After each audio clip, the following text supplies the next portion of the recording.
What's up, everybody? I'm Michael Christ, 3 years running top seller at ShineOn, now head of marketing at ShineOn. And before we get started in today's video, I just wanted to thank you for checking out our YouTube channel. If you like this kind of content, I want you to like, subscribe, hit that notification bell, and I hope you enjoy the video. Okay, let's talk about ramping up. So, what is ramping up? First of all, everybody's going to ask. So you start with testing, and then over here is scaling. This spot kind of here in the middle, I call ramping up. Now, one thing I should probably point out is that this phase here is actually relatively small.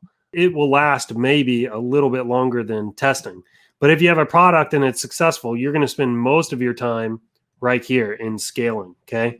Ramping up is just how you get from testing to scaling safely. That's kind of the goal of ramping up.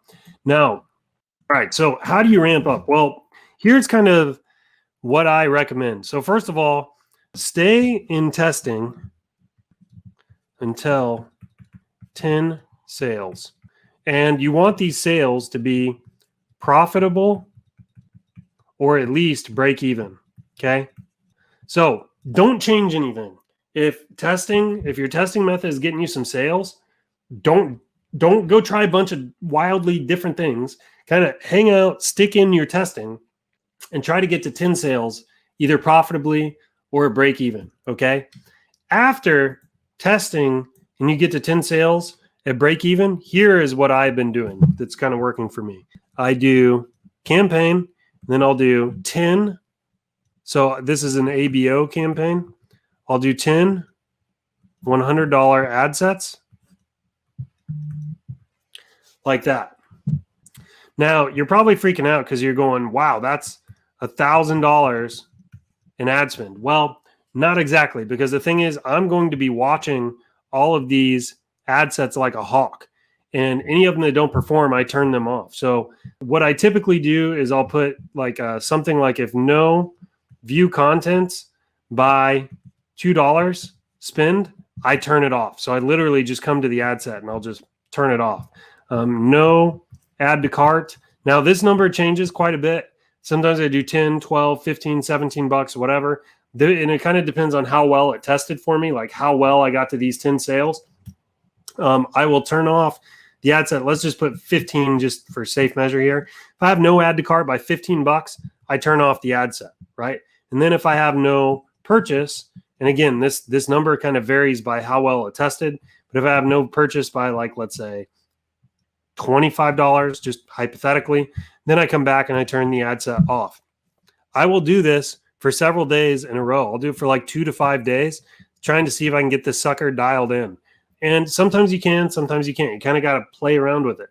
Now you can get way more complex in this, right? But I like to keep things simple and scalable because I'm doing 10 tests a week right now. So this is kind of my existing method, and this is working for me pretty well. So this is kind of how I do it. So my ramping up process looks like this right here, okay? I move to one ad set budget optimization campaign with 10 $100 ad sets, and then I very aggressively manage them based on kind of this rule set right here. And typically you do not spend $1,000 a day, right? It's usually much, much less than that unless you get a bunch of ad sets with purchases. And I promise you, the closer we get to Christmas, you're going to start, it just gets much, much easier. It's like stealing candy from a baby the closer we get to Christmas. All right. So that's ramping up. Okay. So are those done by rules? Yes, I do. I like to use the rules, but I also kind of babysit them myself because the rules misfire from time to time. Facebook's a little weird. But yes, you can do it with the rules. If Matt says, if your tests were really profitable, would you use tighter rules in ramping up? Yes, I would actually. The tighter the rules are in ramping up, I just find the more profitable you are with that section. By the way, it's the same with scaling. When you have a hot seller, you can be more strict with the rules and things like that. It just increases ROAS. We explain the ad set cut from again. I don't understand no view content by $2 and turn off. Yeah, so Sheila, inside of Facebook, you can add rules.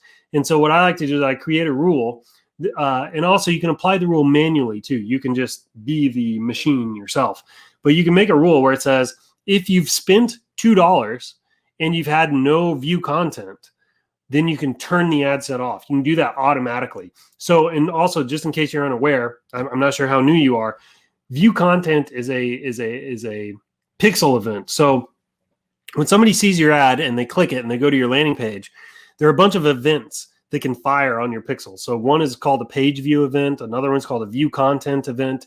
If they click add to cart, then an add to cart event fires. If they go to checkout, potentially an initiate checkout event can fire. If they purchase, a purchase event can fire, that kind of thing. And that's what Facebook uses, that data to help optimize your campaign. So view content is just one of those events. So what I like to do is I say, if I've got an ad set and I've spent more than $2 with no view content, I want to turn that ad set off. That's kind of what I do. And again, you can either set up a rule inside of Facebook to do that, or you can do it manually by kind of just being the machine yourself and eyeballing it.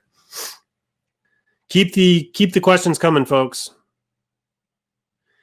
Can you set up the rules, no view content by $2 into Facebook Ads Manager? Or is it manual? Yes, you can do it inside of Ads Manager. About ramping up, what's the difference between the 10 ad sets? Are they the same and only duplicate, or is everyone a different retargeting? I use duplicates personally because I'm trying to take what has worked for me in testing and then just amplify it a little bit. So whatever kind of worked for me in testing, I move to ramping up. Now, for me personally, I kind of know what interests work for me pretty well. So like most of the time, those ad sets just end up being duplicates of one another because I'm not experimenting a lot at that stage. Okay. At what volume, Matt says, at what volume do you move from ramping up to scaling? Now, that's a good question. So as I ramp up, I start to scale horizontally and vertically. So if I'm doing good with my $10, $100 ad sets and I'm feeling kind of saucy, I'll move it to $20, $100 ad sets, and then maybe 30 and then 40. And then, or maybe what I'll do is after I have $20, $100 ad sets, I'll do $20, $150 ad sets. And I just kind of scale horizontally with more ad sets and vertically with deeper budgets. And before you know it, the line between testing and ramping up is pretty clear. The line between ramping up and scaling is much more blurred. You'll find that you're in scaling before you really even kind of recognize that you're there. So I hope that answers your question. What's up, everybody? Michael Christ here. I want to thank you so much for checking out today's video. Before you leave, make sure you like, subscribe, hit that notification bell. Check out all the links in the description below, particularly the link to register on ShineOn.com and also the link to our Facebook group where we are constantly sharing marketing tips and tricks to help you take your e-commerce game to the next level. So once again, I hope you enjoyed today's video and we'll see you in the next one.